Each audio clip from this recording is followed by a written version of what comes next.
News Talk 610 AM and 102.1 FM. KVNU. It's now 5:05 as we head into hour 2 of KVNU's For the People show on this Tuesday afternoon. I'm Will Fiegelwright, first bringing you our top story. Well, Governor Spencer Cox has returned primary authority of fireworks restrictions back to local leaders ahead of the Pioneer Day holiday, noting that wildfire danger varies significantly across the state now, depending on recent weather. Now, the governor previously had banned fireworks statewide for the 4th of July due to historic dry conditions and massive wildfires. And while recent storms have brought meaningful relief to some regions, other communities remain at serious risk. Now, for the upcoming holiday, pre-existing fireworks maps will determine legality, though city leaders may work with the state forester to add further restrictions. Now, the governor emphasized that the change does not signal an end to the unprecedented wildfire season that Utah has suffered through so far, and he urged residents in dry and windy areas to skip fireworks this year, reminding Utahns to check updated local maps before celebrating. In other news, a 59-year-old hiker who died over the weekend after an apparent lightning strike on Saturday near American Fork Twin Peaks in Salt Lake has been identified as Craig Nelson, according to law enforcement. Now, Nelson and his brother had rode the Snowbird Tram on Saturday morning for a hike that they had completed many times before. Now, although they noticed storm clouds at around 10:30, they saw no lightning and continued toward the summit. Now, as conditions worsened, though, around 11:40, Nelson's brother turned back and started to head down. Now, just as he did so, Nelson pressed on and was struck by lightning just 20 feet away from his brother. Now, his brother ran back to help, and dispatchers received the call shortly after noon. Now, a Department of Public Safety helicopter transported rescue personnel to recover Nelson's body. Sheriff Rosie Rivera expressed condolences and reminded hikers that mountain weather can always change rapidly. And finally, a Wyoming mother is facing criminal charges after police say she left her infant unattended in a vehicle for several hours in Rock Springs while she went into a local bar to drink. Now, officers responding to an unrelated call early Saturday morning and around 2:15 a.m. were alerted by a witness who had spotted the baby. Now, police found the infant alone in a rear-facing car seat, removed the child, and then placed them in protective custody with the Wyoming Department of Family Services. Now, investigators later contacted the mother, who reportedly exhibited numerous signs of intoxication upon returning to the vehicle. Now, she later admitted to leaving the child to enter the bar. Surveillance footage also confirmed that adults arrived together and left the infant alone without checking on the child for several hours. Now, the mother was arrested and booked into the Sweetwater County Detention Center on charges of abandoning and or endangering a child. Well, temperatures have been in the mid-90s this afternoon as we did see just a little bit of rain, some isolated showers that passed through the area earlier today with those clouds that kept temperatures cool for at least the first half of the day. Now, as we head into overnight, more clouds coming in, and that's going to bring a chance of some more rain possible for tomorrow. As tonight, we'll see temperatures drop into the mid-60s. Tomorrow, be into the low 90s, and we'll stay in the low 90s for Thursday before temperatures will start heating back up on Friday. And weather brought to you by Whole Tree Care. With over 30 years of experience, they can safely trim, shape, and remove trees around your home, whether it's emergency cleanup, stump grinding, or routine maintenance. Trust Whole Tree Cares. Get more information at WholeTreeCare.com. It's now 5:08, and of course, you can always get more local news at KVNUtalk.com. Also, the KVNU mobile app, available to download for free at the Google Play Store or Apple App Store. And I'm Will Fiegelwright for KVNU News. Hi, it's Matt Robbins with Quality First Insurance, and we're changing our name to Alara Group.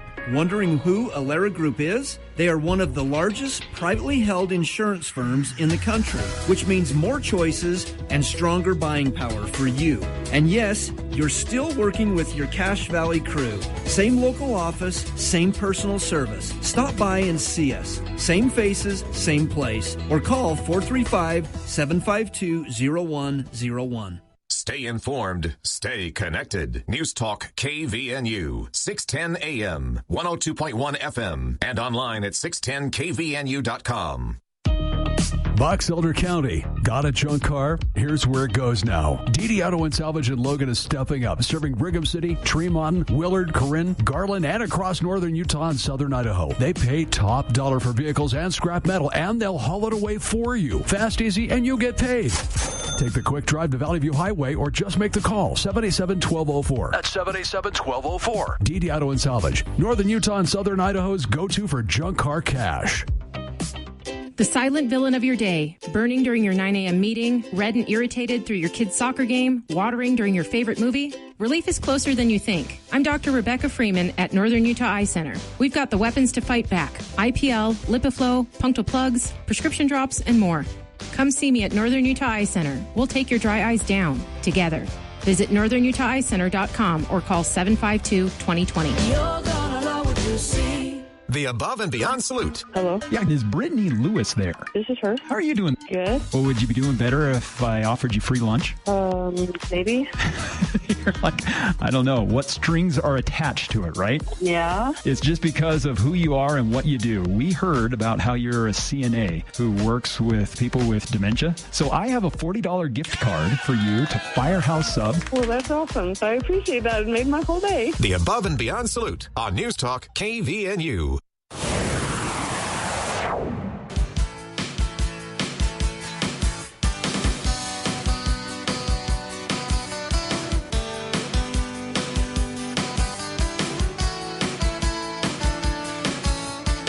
Welcome back to KVNU's For the People, hour 2 of today's show.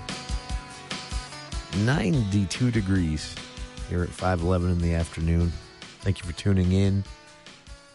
We've got a lot to talk about. Senator Mike Lee took to the Senate floor last night in what is basically a Hail Mary on his part to save the SAVE Act. Senate schedule mandates that if this thing hasn't been voted on and passed by the Senate by August 8th, it's not going to happen. And the reason for that is there are certain deadlines for upcoming elections, things like that. Senator Mike Lee took to the Senate floor to respond to critics, specifically a fellow Republican senator, Senator Lisa Murkowski out of Alaska, who penned an op-ed yesterday saying, I will not vote for this thing. The too long didn't read of her op-ed was it solves an almost non-existent problem, and it creates a lot of burdens for Alaska residents, who I represent, to solve non-existent problems. And in conclusion, and her biggest point, she said, this is also a federal takeover of elections, something that conservatives should be, by just almost in their DNA, opposed to. Senator Mike Lee understandably doesn't agree, and he made his case on the Senate floor last night. We've got the audio of that. That's coming up later on this hour. To kick things off here, Sutherland Institute this week goes somewhere interesting in their weekly Defending Ideas show. And our listeners every Tuesday get a sneak preview of this. You can watch the whole thing at sutherlandinstitute.org, the website. This is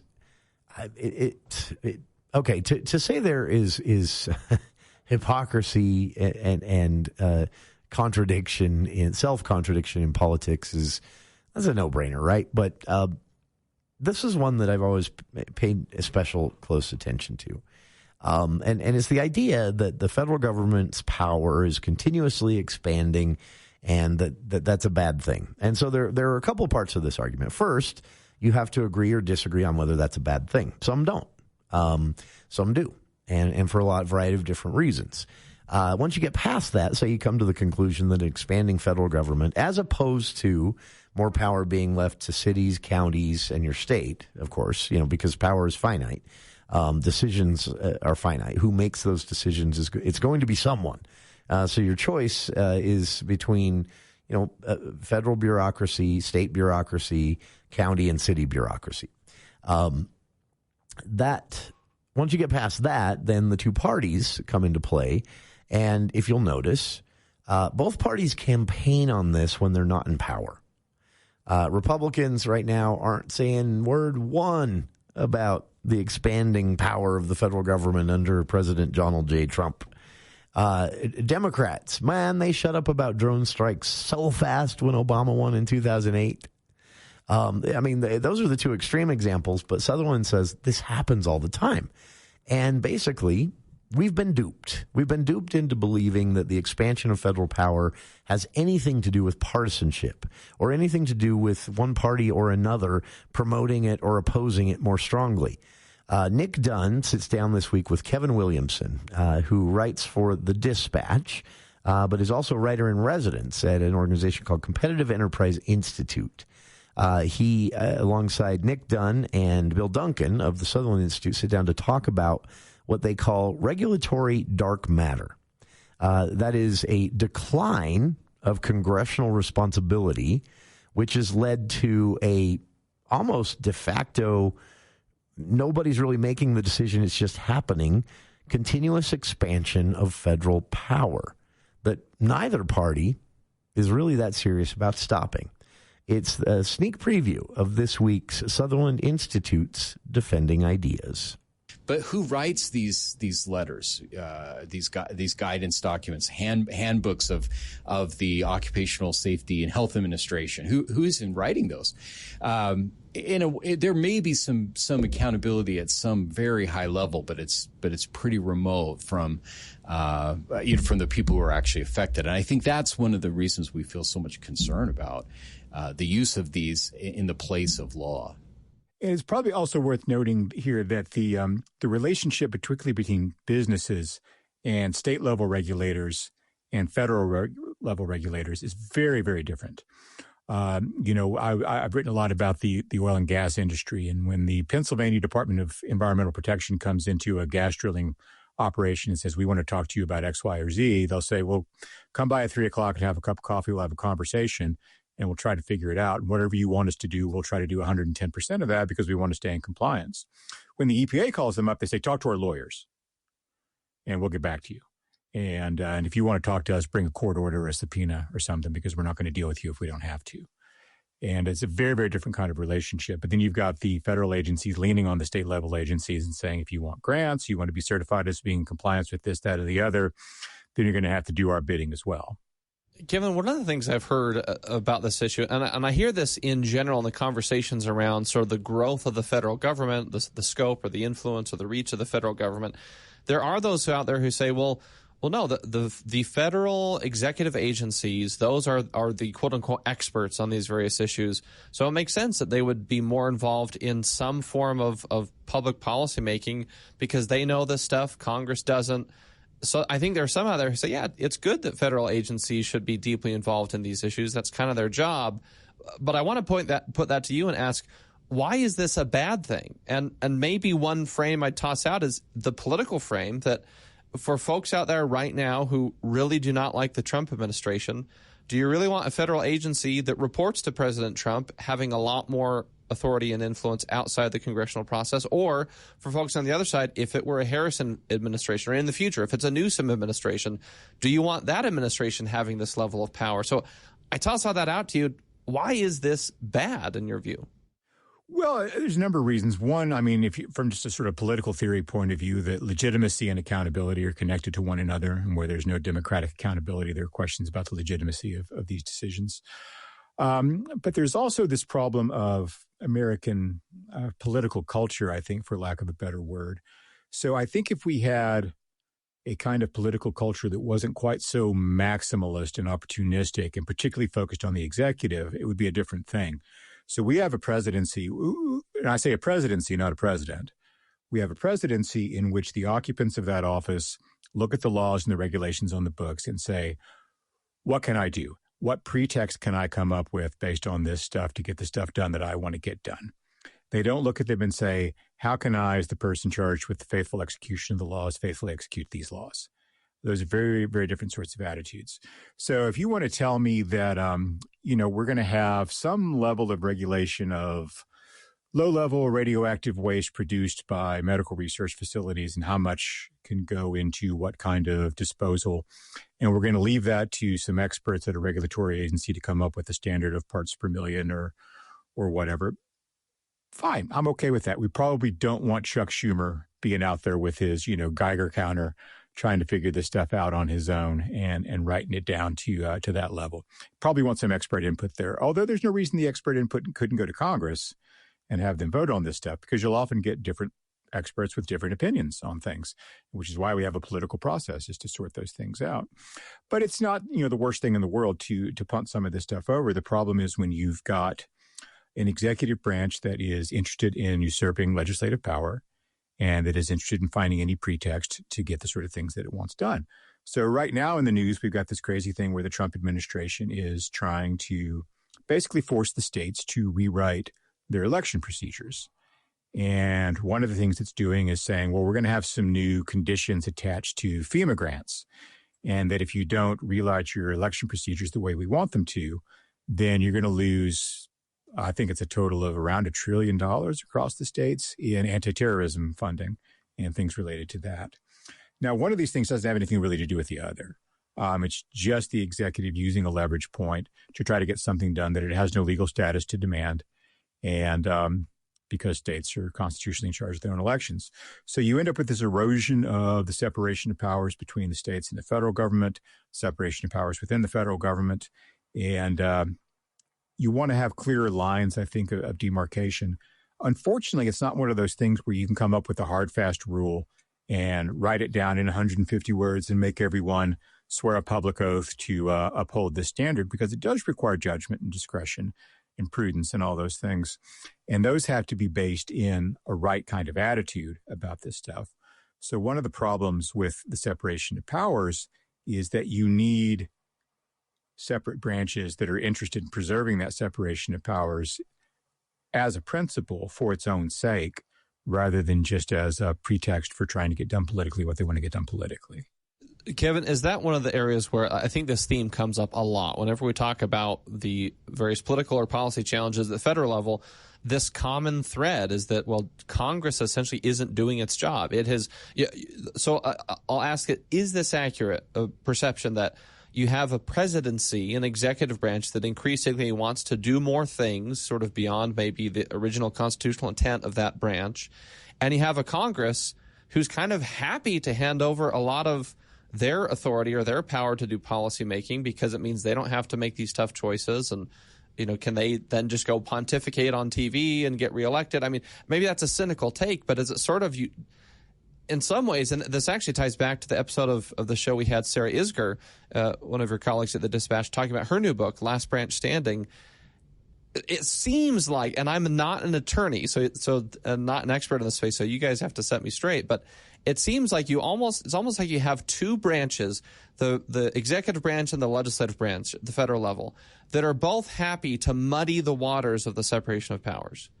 Yeah. Is that accurate? Yeah, I think so, for a couple of reasons. One is that, and this is sort of an almost literary and a dramatic theory of how government works, but monarchy is a very loaded term, but say monism, focusing power on one person. I think it's just a natural kind of human tendency, and there's a drift in that direction across all forms of government. And if you think about, other than the president, who do we have to pay attention to in Washington? It was 435 members of the House, 100 guys in the Senate, 9 people in the Supreme Court, and some cabinet officials who are pretty important. So, 500, 600 people you got to pay attention to. No one's going to do that. Paying attention to one guy and having a lot of opinions about one guy is a much easier thing to do. It's like, modern action movies are written and directed under a mandate to make sure you've always got the hero on the screen in every frame, essentially. And for every frame that he's not on the screen, that's a problem. And you got to think of a way to maximize, the presence of your star. Our politics kind of works that way too, where everything that comes up, we say, well, what's the president going to do about that? And can you just imagine having the American president who comes out and says, well, that's not actually my problem. It's not my responsibility. It's not what I do. I'm here to faithfully execute the laws that Congress passes. And if Congress would like to change this, Congress may pass a law. Imagine, President Jones, what are you going to do about immigration? Well, I'm going to enforce the law as best I can. And if Congress would like something else done, Congress can let me know what Congress wants done. That's just not how our politics currently works, but we need to press it back in that direction. Unfortunately, the incentives for congressmen to act like congressmen and lawmakers are pretty low, whereas the tendency to become what my colleague Jonah Goldberg calls a parliament of pundits, to, just hold out for that next cable news hit or that next, viral social media moment is it's very strong because you can monetize that stuff, and not only monetize it, but also translate it into real democratic political power. Whereas being the Daniel Patrick Moynihan guy who's going to spend 25 years kind of digging into one issue and trying to make tiny little incremental changes along the way to improve it is something that doesn't have a lot of great payoff. So unfortunately, the incentives are different, which means that like all problems in our society comes back to or not all problems in our society, but all problems in our politics come back to the electorate, because the electorate are the ones who create the incentives. We're the ones in charge. We're the ones who decide what people get rewarded for. We're the ones who decide what people get punished for. And it's no accident that we've elected a reality show host, because we've been treating our politics like a reality show long before Trump came along. And he just sort of, ratified it in a sense. Again, just a sneak preview of this week's Sutherland Institute's Defending Ideas. Nick Dunn, Bill Duncan of Sutherland, Kevin Williamson, who you heard there, national correspondent at the Dispatch and a writer in residence at the Conservative Competitive Enterprise Institute, talking about the expansion of the federal government's power that no one talks about because it's happening behind the scenes, and it's happening primarily because Congress is no longer doing its job. And problems still have to be solved. And so bureaucracies are making more decisions. Presidents and the executive are making more decisions. And Congress is busy trying to be popular on social media because they figured out if they get enough likes on Twitter, they can get reelected that way. So why bother doing their job? And as Williamson says there, voters have to take responsibility for all of this too. We're reelecting them. Or at least not punishing them by scaring them occasionally by making it close. What do you think about this? 753-5868. I do think there are times when there are politicians who aggressively sought for the expansion of federal power for this reason or that reason. There are politicians who have aggressively fought against it. And they've been sincere over the years, over the decades, coming from both sides. But what Nick and Kevin and Bill are describing here is that's the expansion of federal power just because Congress is no longer showing up. I mean, they're showing up, but they're just sitting there tweeting and posting to Instagram because you can get reelected by having the biggest echo chamber now. The incentives are wrong, and we're letting them get away with it.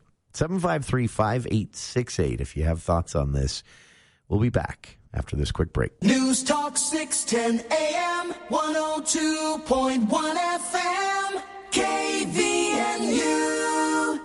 Northern Utah, this is attorney Jace Allen, and thank you for voting the Allies Law Firm Gold winner in 5 categories of the best of Northern Utah, including estate planning, family law, criminal defense, personal injury, and best law firm overall. Whether you need help protecting your family, navigating divorce, defending your rights, or pursuing justice after an injury, our team is here to help. From all of us at the Allies Law Firm, thank you for your support and your vote. The Allies Law Firm. We plan, we fight, you win. Logan, Ogden, stand by for details on how much it costs to borrow $1,000 from Dollar Loan Center.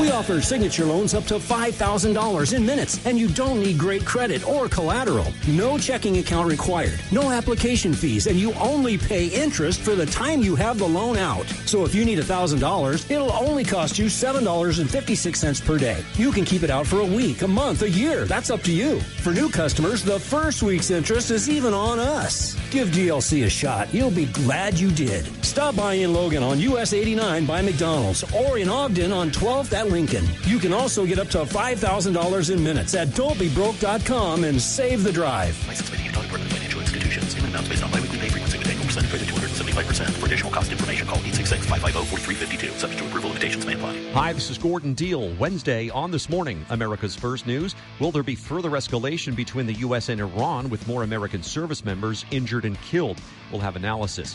Also, as Bertha attracts attention south of the Florida Panhandle, we'll go over storm prep as hurricane season gains momentum in late summer. And what to do when overwhelmed by a hefty car loan. Wednesday on This Morning, America's First News. From 4 to 6 on News Talk KVNU, 610 AM and 102 FM. Your station for news and talk.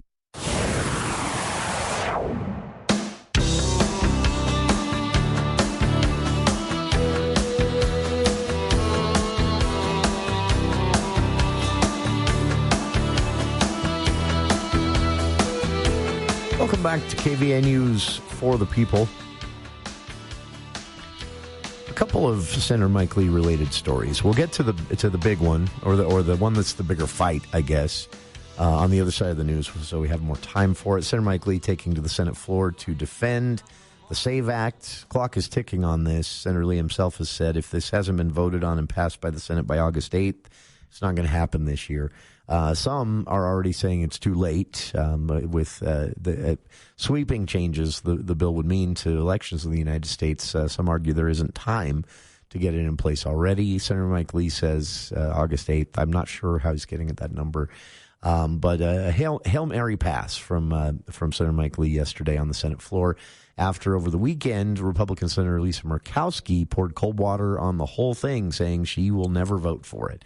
We'll talk about her argument, what she's arguing, what critics in general are arguing, what Senator Mike Lee and supporters are arguing on the other side. And again, a bit of Senator Mike Lee's very passionate floor speech, trying again to get, he doesn't have the votes. So he needs to, they need to either have the votes to end the filibuster or get to 60 votes. And he's about 12 short. So his speech yesterday was to his colleagues. It's an interesting listen. We'll get to that on the other side of the news. Before we go to that, though, Senator Mike Lee also in the news a bit for a statement he put out yesterday, calling out and calling on Health and Human Services for what he says is an unnecessary foot dragging in an important medical research process that could really be a life changer for type 1 diabetics. For those not familiar, type 1 diabetics are people who, for whatever reason, their pancreas usually is the issue, and it's no longer producing insulin. So it's different than type 2 diabetes. And so type 1 diabetics are stuck with this for life, regardless of their health or how well they manage it, because their pancreas just doesn't work correctly. Well, one treatment is called an islet diabetes treatment. And that's basically a cell transplant where they take islets, a type of cell, and from a donor and shoot it into the pancreas or a liver. It works in the liver as well of a type 1 diabetic. And this also works on people who struggle with severe forms of recurrent hypoglycemia, dangerously low blood sugar. So this is not a new thing. It's not a brand new procedure, but Senator Mike Lee says it's being unnecessarily held up by Health and Human Services because they refuse to reclassify islets, these cells, and that causes the process to be bogged down in red tape. So he's calling on HHS to just make a simple move. He says this could literally be done in an afternoon to reclassify islets into a different category, which would then allow for the research and the treatments to develop and move more quickly. Senator Mike Lee said other countries already treat islet transplantation as a standard cure or care, as standard care. But a miscategorization in U.S. law regulates islets as drugs rather than organs. Again, these are just cells taken from a healthy pancreas, shot into one that's not working. He says, I'm asking HHS to rectify this issue, something they could do very simply, probably an afternoon, and make critical care available to the millions of Americans living with type 1 diabetes. The letter is endorsed by several leading type 1 diabetic research and advocacy organizations. And they said, alongside Senator Lee's statements, for decades, other countries have successfully treated type 1 diabetics using these islet donor cell transplant procedures. But again, in the U.S., a simple regulatory classification, because it's classified as a pharmaceutical, a drug, rather than a cell, these treatments are relatively inaccessible to most in the type 1 diabetic community. So They said it's past time for that to change, and breakthroughs in both treatment and process have made it even more glaring. Joining Senator Mike Lee and calling on the leadership at U.S. Health and Human Services to simply reclassify donor islets as organs for transplantation rather than leave them classified as a pharmaceutical drug, something that they are not, I want to point out. They're nicer in their letter, but they are not a pharmaceutical. Why are we classifying them this way? Senator Lee mentions Secretary Kennedy by name and says basically in the letter, act now. This could be taken care of by the end of the day. No response yet from Health and Human Services on the letter, and we'll keep you posted. On the other side, more of Senator Mike Lee in the news. Senator Mike Lee taking to the Senate floor in what he himself called a Hail Mary, last-ditch effort to get more votes. He's 12 short to pass his election reform bill, the SAVE Act. This comes days after Republican Senator Lisa Murkowski from Alaska penned an op-ed in the Wall Street Journal saying, I will never vote for this thing, and explaining why. The two been butting heads on social media over the last few days. We'll talk about it, and audio from Senator Lee's floor speech yesterday, right after this look at the news with KVNU's Will Feelright.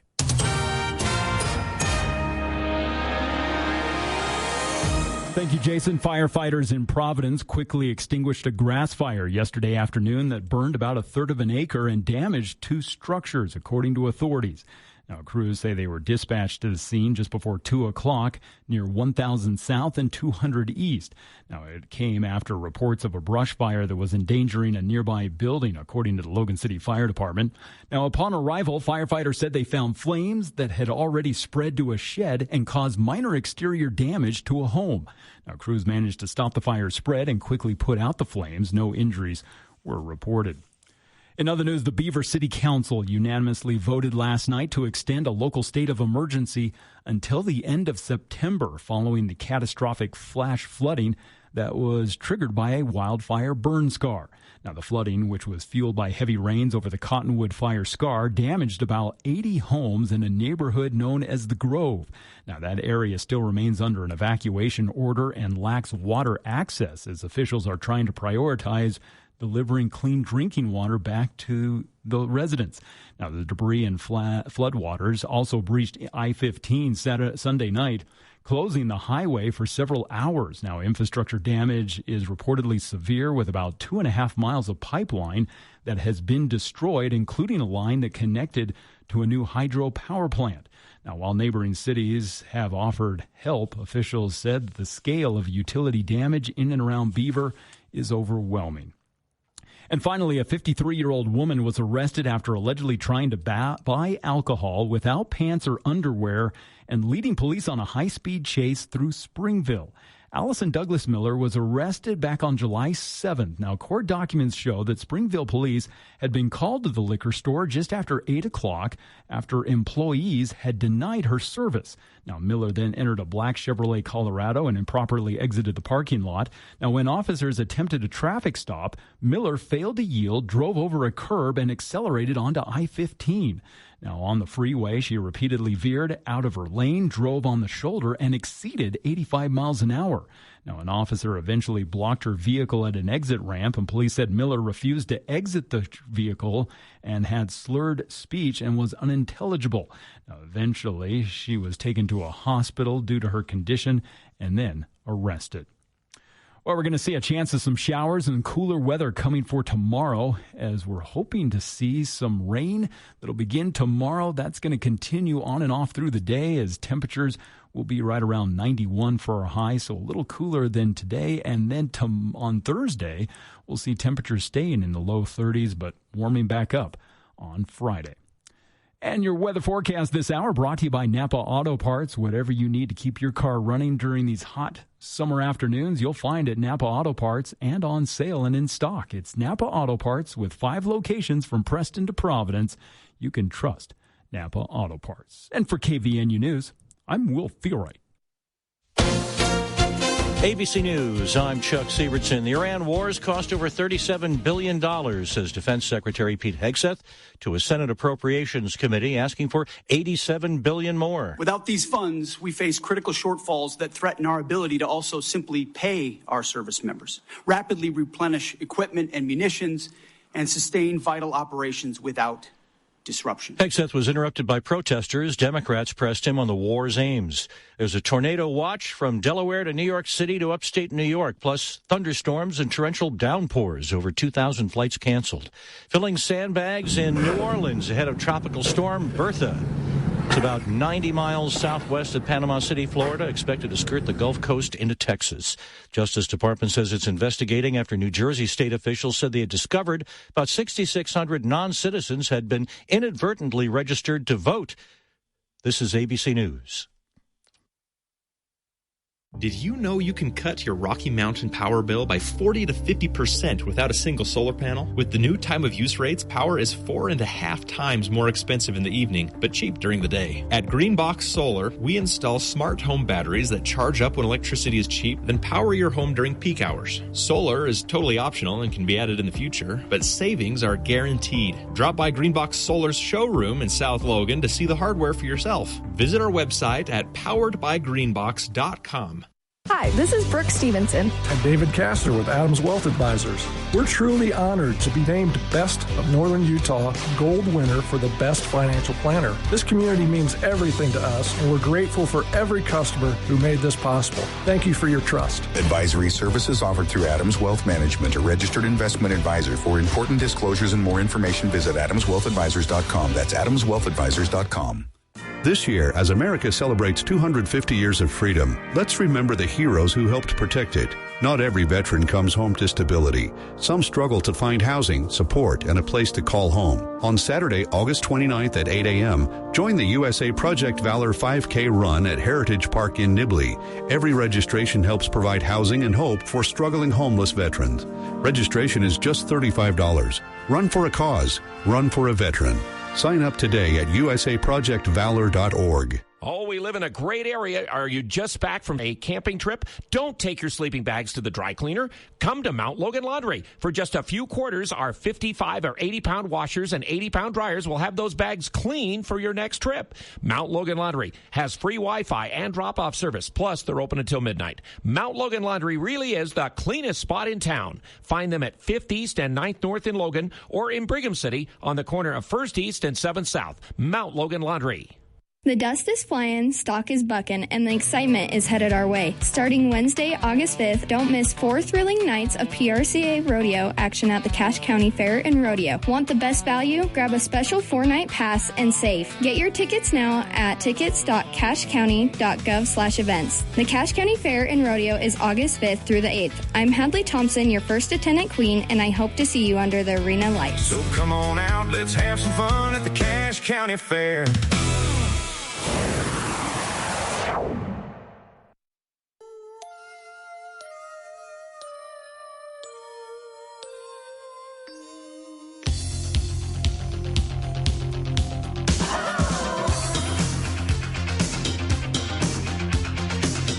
Welcome back to KVN News for the People.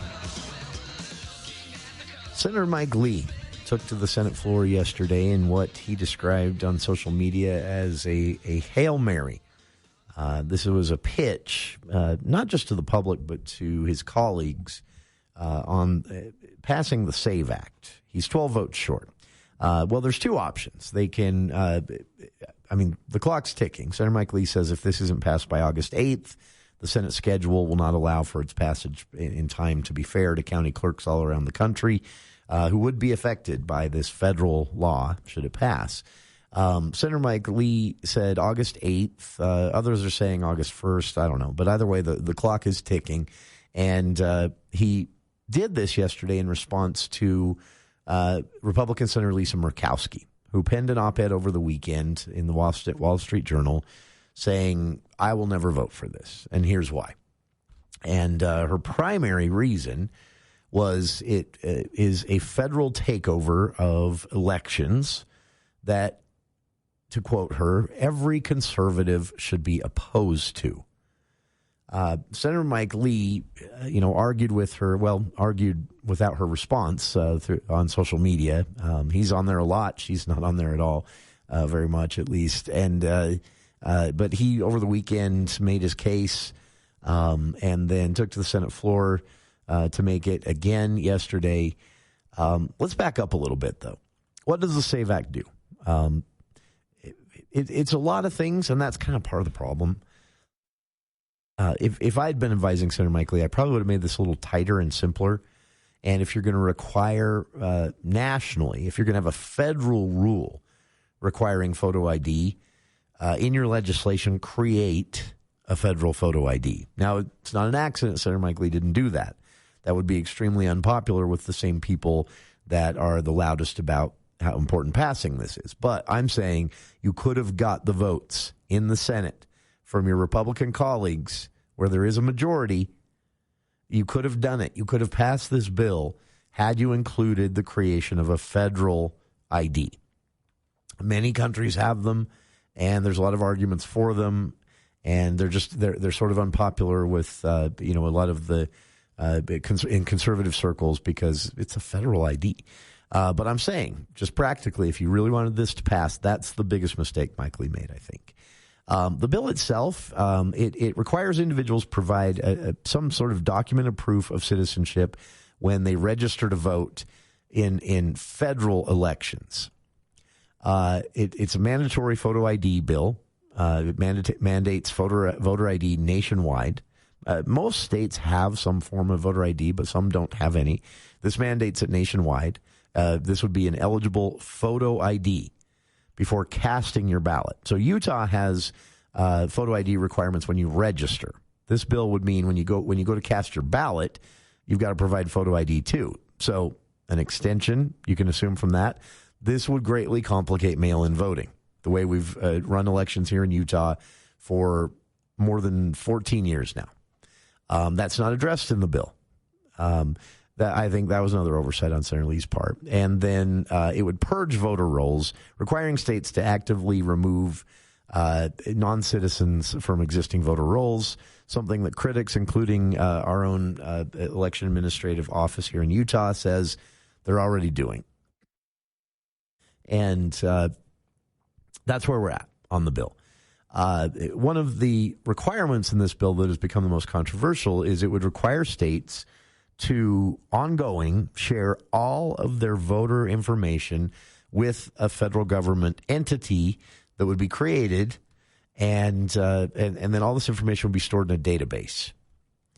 From a technical perspective, a lot of people were nervous about that.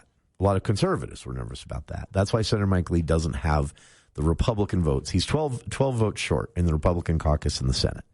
And that hasn't changed since February.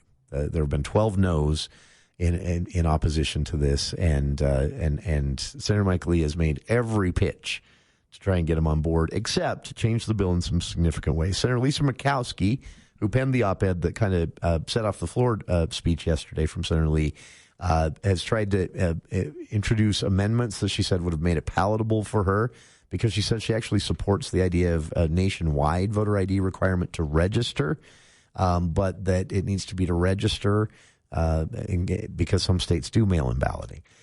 She submitted an amendment to change that. No one was in, or Senator Mike Lee didn't consider that a friendly amendment. So Senator Murkowski said, I can't support this. In her op-ed, she wrote, as written, the SAVE Act isn't a simple fix to safeguard elections, as proponents claim. All it would do is impose costly new barriers and prevent some, perhaps many, from actually casting a vote. She goes on to say it would also create chaos in this year's elections. And as for Alaska, Murkowski in the op-ed said the costs imposed for the proof of citizenship measure alone, given that there are only 6 election offices in the entire state of Alaska, if that had been included in the bill, she maybe would have supported it. So she's basically saying, Senator Mike Lee, this is half-baked. And she said, despite the absence of any significant abuses of these systems in the first place, saying, again, this is a non-existent problem this bill is solving. The same concerns were voiced by Senator Tom Tillis, Republican from North Carolina, several weeks ago, who has pledged to do everything he can to oppose the bill. He took it further than Murkowski. Murkowski, though, says for her it comes down to learning that it would be about $1,500. It would be a $1,500 trip for every resident of several islands that are considered part of Alaska for them to make the trip over to meet the requirements of this bill before the election if it passed. And she can't in good conscience impose that on voters. They'd have to come over and get new forms of ID, things like that. But it would cost them about $1,500 to make the travel in the first place. So she said, I can't support that. And then she said, the biggest reason I can't support this is it basically comes down to a federal takeover of elections, something I believe every conservative should be opposed to. Senator Mike Lee, in response to the op-ed yesterday, took to the Senate floor in what he called a Hail Mary, pleading with his colleagues to change their minds about the bill and support its passage before August 8th. Here's what Senator Lee had to say on the United States Senate floor yesterday. From a bank, you show up and the money's gone from your account because your bank stopped requiring people to show ID. They can come along and claim to be someone they're not and take someone's money that is not theirs. The mere fact that we have a lot of people who are allowed to vote doesn't diminish the seriousness of not requiring people to prove that they are, in fact, who they claim to be when they show up to exercise that important right. Some people, when denying that there is any need for us to act here, will throw out things and say, well, that's fine for the bank or for theater tickets or for the pharmacy, but this is an important constitutional right. It is a fundamental right. My response to that is, yes, exactly. And that's exactly why we need it. The fact that it involves a protected, fundamental constitutional right is a reason why we need to make it easy to vote and hard to cheat. That, Mr. President, is exactly what the Save America Act does. It's exactly what it would do. When I set out about 3 years ago to write this bill, along with my partner in the House, Congressman Chip Roy from Texas, that was our mantra. Let's make it easy to vote and hard to cheat. Never at the time could we have predicted how much attention this would get, and never at the time could we have predicted the absurdity of the arguments that would be raised against this. Because, Mr. President, if you're careful, if you listen carefully, what you will find is that there is not a legitimate argument against the Senate passing the Save America Act. No, not even one. The arguments that you will hear against it over and over and over again are based entirely on contrivance, on pretext, on false statements and false assumptions. Look, at the end of the day, the Save America Act is about reestablishing and restoring trust in U.S. elections. That trust needs to be restored, especially in light of facts that we've discovered just over the last few days. As of just Friday, the Department of Homeland Security announced that there are 278,000, that's over 250,000 non-citizens registered to vote in U.S. elections in just 4 states alone. This doesn't count all of them. This is 278,000 non-citizen votes just in the states of California, Pennsylvania, New Jersey, and Nevada. Now that, Mr. President, is a problem. When you add to that the other states that have refused to cooperate, that have made it very difficult for us to ascertain how many non-citizen votes they might have registered in their states, they're not cooperating. That's one of many problems that we face here. Fortunately, Mr. President, this is a problem that Congress can solve. It's a problem that it can solve and therefore must solve. Among those who make an argument against this, sometimes you will hear the argument, one that I find especially... Unfortunately, the C-SPAN audio drops out there. To finish his statement for him, Senator Mike Lee addresses the argument that this would be a burden for married women who maybe don't have ID that shows their or proof of citizenship that shows their current name. They would then have to go get those documents and pay for them. Senator Mike Lee kind of brushes that off and says, "So what?" Well, Senator, that is going to be a problem for some people. You could have addressed that in your bill. I'm frustrated about this one because I think Senator Lee is trying to go somewhere good, and I don't think it's a huge problem. The data doesn't support it being a huge problem. But he's trying to go somewhere good. I mean, if it's easy, why not? Even if it's not a huge problem, even if it's only because he mentions 270,000 people registered where they can't prove their citizenship. That doesn't mean they aren't citizens. And he corrected that later on social media when he was called out for that, for saying it that way. Doesn't mean they're non-citizens. It means those states can't prove it.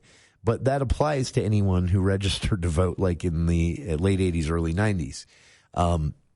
States could easily fix that, saying, hey, you got to come in and re-register, provide proof of citizenship, voter ID, things like that, because these laws passed. You've been registered for that long. So, again, it doesn't mean they're non-citizens. It means those states couldn't prove they were citizens. Easy to fix. Going there hurts nothing, and if it increases people's faith in elections, I'm all for it. What irritates me about this bill is that the 12 votes short that Senator Mike Lee is, the attacks on the bill, and some are credible, forced errors, easily avoidable mistakes. Again, Senator Lisa Murkowski herself said if this bill had provisioned and budgeted, meaning money would have to be spent for a national ID that could be attained by any American resident, citizen, then she might have supported it. But without that, you're asking voters to do all the work before the election to repeat something that most voters have already done at their expense. That's a huge oversight in the bill. So a little frustrating to watch. Senator Mike Lee obviously frustrated about this as well. Again, yesterday making a Hail Mary pitch to his colleagues. He's 12 votes short and has been since February on the 60 votes needed to pass this. And barring they do away with the filibuster, which Senator Mike Lee has also advocated for to get this passed, saying the filibuster at this point has been twisted into something that was never meant to be, something I actually agree with him on. Either have no filibuster or make them actually get up and do the talking filibuster as intended, something Senator Lee and I are 100% on the same boat. But barring that change, he's 12 votes short. I'm not sure the speech yesterday does it for him. Fix the bill. Fix the bill and bring it back next year. That's what I would say.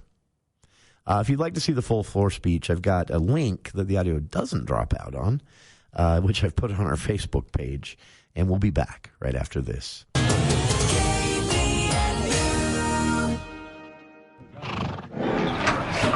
Some sounds just belong together. The roar of the rodeo crowd, the rumble of a hard-working truck, and the biggest truck sale of the year. It's time for West Motor Company's Rodeo Day sale. Save up to $18,000 on select Ram half-tons and up to $13,000 on select heavy duties. Or drive home a new Ford with 0% financing for 36 months, plus $1,000 toward your first payment. Every qualifying purchase includes rodeo tickets and rodeo jackets while supplies last. The biggest savings of the year are now during Rodeo Days at West Motor Company in Preston. West Motor Company. The Murdoch Auto Team has been part of Utah's automotive fabric for over 100 years, a century of building a name you can trust. And it's been a privilege for the Murdoch family to grow alongside this community. We are so proud to have served our friends and neighbors for generations. Now we're carrying that same commitment forward as we head to a new horizon, driving together into a bigger, brighter future. You've got to come and see us at any of our 10 locations across the Wasatch Front or online at MurdochAutoTeam.com. One mountain, one challenge, one epic finish. Are you tough enough to battle the Beeve? On Saturday, September 12th, conquer Beaver Mountain on a 4.75-mile climb that'll push your strength, endurance, and determination to the limit. The Little Beeve Run for kids 12 and under starts at 9:30 with the main event beginning at 10 a.m. Space is limited, so register today at raceentry.com. That's raceentry.com. Winner will receive a season pass to Beaver Mountain Ski Resort. Battle the Beeve, September 12th at Beaver Mountain. Can you beat the Beeve?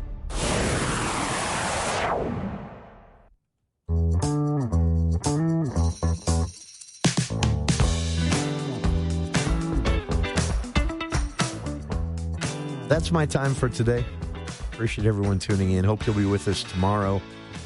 Logan High students have been recognized by a national organization called the Family, Career, and Community Leaders of America. It's a pretty big get. Why they got it.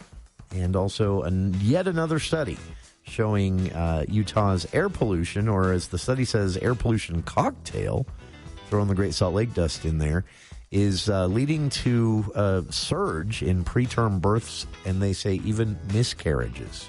What the data says and how they did the research. That's tomorrow on the program. Stick around. Dave Ramsey is next here on